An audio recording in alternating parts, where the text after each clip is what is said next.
ఓం శ్రీ మాత్రే నమః. అందరికీ నమస్తే అండి. హరహర మహాదేవ శంభో శంకర.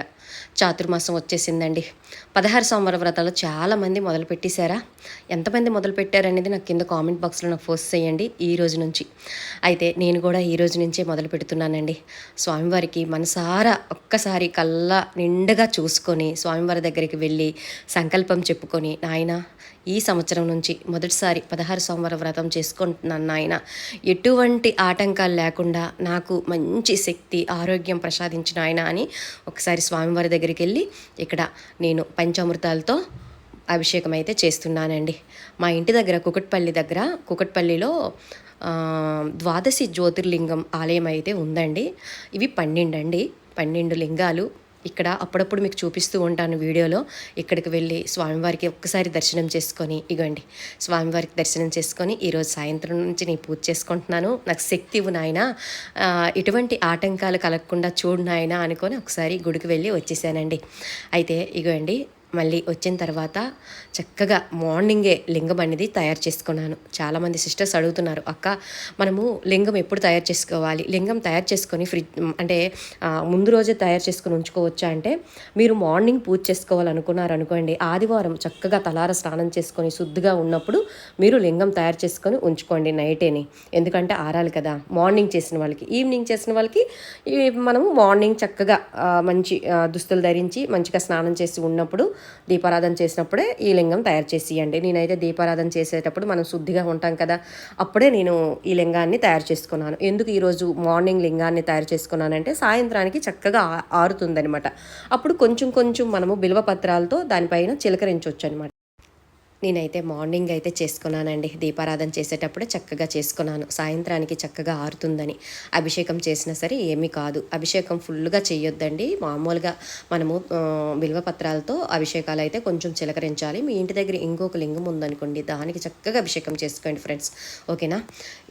కొంతమంది మన సిస్టర్స్ అయితే కొన్ని డౌట్స్ అడుగుతున్నారు, అందుకే ఈ వీడియో చేయడం జరుగుతుందనమాట. అక్క మా ఇంట్లో మాంసాహారం ఆదివారం తింటాము, మరి ఎలా అక్క అని అడుగుతున్నారు. మాంసాహారం ఎంతవరకు మీరు స్కిప్ చేస్తారో అంత మంచిదండి.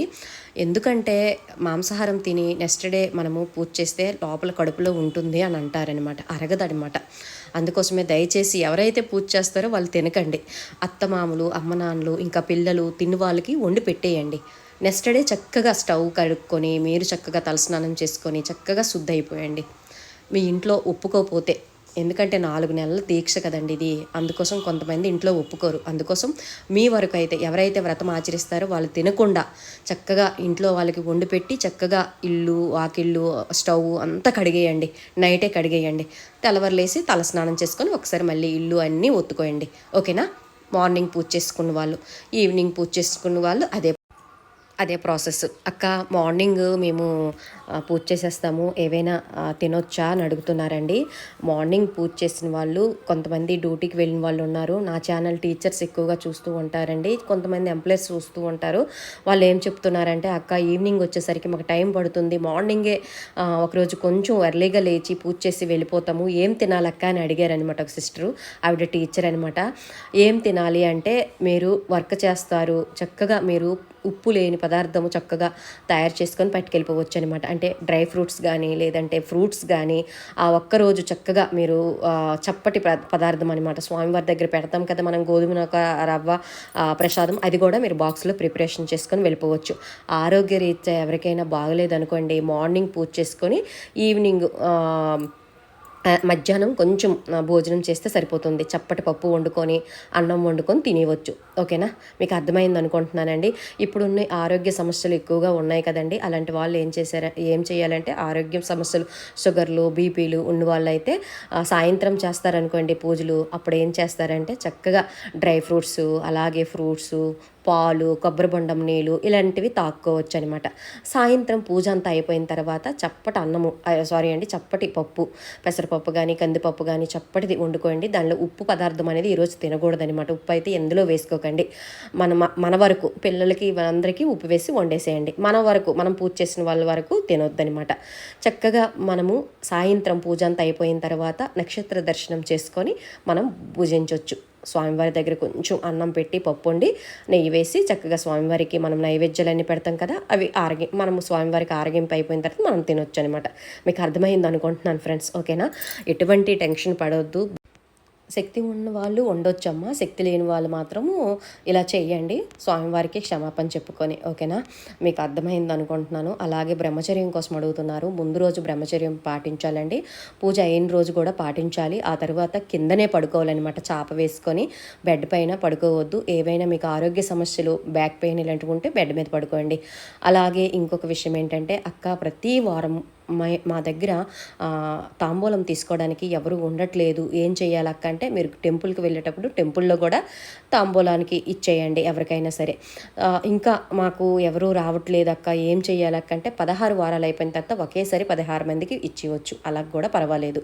అమ్మవారికి పక్కన పెట్టేయండి ప్రతి వారము. అమ్మ నువ్వు తీసుకో తల్లి అనుకొని పెట్టేయండి. ఎవరి దగ్గర అయితే అంటే కొంతమంది పెద్ద పెద్ద సిటీలో ఉంటారు, కొంతమంది తీసుకోరనమాట, అలాంటి వాళ్ళకి నేను చెప్తున్నానండి, టెంపుల్కి వెళ్ళి ఇచ్చుకోవచ్చు, లేదంటే అమ్మవారికి పెట్టేయండి. మళ్ళీ 16 సోమవారాలు అయిపోయిన తర్వాత 17 సోమవారం మనము లింగాలన్నీ ఒక దగ్గర పెట్టుకొని మళ్ళీ పూజ చేస్తాం కదా, శక్తి ఉన్న వాళ్ళు చక్కగా భోజనాలు పెట్టవచ్చు. ఆ తర్వాత 16 మందికి, అప్పుడు మీరు ఇవ్వని వాళ్ళు, ప్రతి వారం ఇవ్వని వాళ్ళు 16 మందికి ఆ రోజు ఇచ్చుకోవచ్చు అనమాట మీరు తాంబూలం. ఓకేనా, అంటే అవకాశం లేని వాళ్ళకి అవకాశం ఉందనుకోండి ప్రతిరోజు ఒక్కొక్కరికి స్వామివారికి తాంబూలం ఇవ్వచ్చు.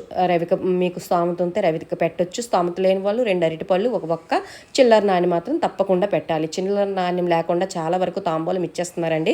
మనము చిల్లర నాణ్యం ఒక రూపాయో 2 రూపాయల కాయిన్ పెడితేనే అది తాంబూలం అవుతుందన్నమాట. ఓకేనా, ఇదన్నమాట విషయము. అలాగే మట్టి శివలింగం కోసం చెప్పాను కదా, పూజ చేసుకున్న వాళ్ళు, మార్నింగ్ పూజ చేసుకున్న వాళ్ళు నైటే మంచిగా తలస్నానం చేసుకొని మంచి బట్టలు వేసుకొని మట్టి లింగంలోనూ కొంచెం విభూది, పసుపు, కుంకుమ, అలాగే గంధం పౌడరు, అలాగే కాశీగంగా, కొంచెం రోజ్ వాటర్తో చక్కగా లింగాన్ని తయారు చేసుకోండి. లింగం తయారు చేసేటప్పుడు మాత్రం పానమట్టం ఒకసారి, పైన లింగం ఆకారం ఉన్నది ఒకసారి అలా తయారు చేస్తున్నారండి. అలా తయారు చేయొద్దు, అంతా ఒకేసారి మనము తయారు చేయాలన్నమాట. ఇంకొకసారి వీడియోలో క్లారిటీగా చెప్తాను, టైం లేదండి. అలాగే ఎవరికైనా సరే 16 సోమవార వ్రతం కిట్ కావాలన్నా, అలాగే వరలక్ష్మి వ్రతం కిట్ కావాలన్నా సరే తప్పకుండా నేను వాట్సాప్ నెంబర్ ఇచ్చానండి, వాట్సాప్కి నాకు మెసేజ్ చేయండి, మీకు తప్పకుండా నేను కిట్ అయితే పంపించేస్తాను.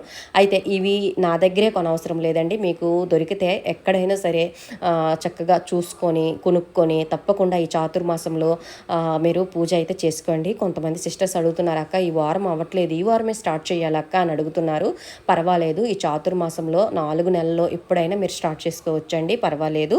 ఓకే.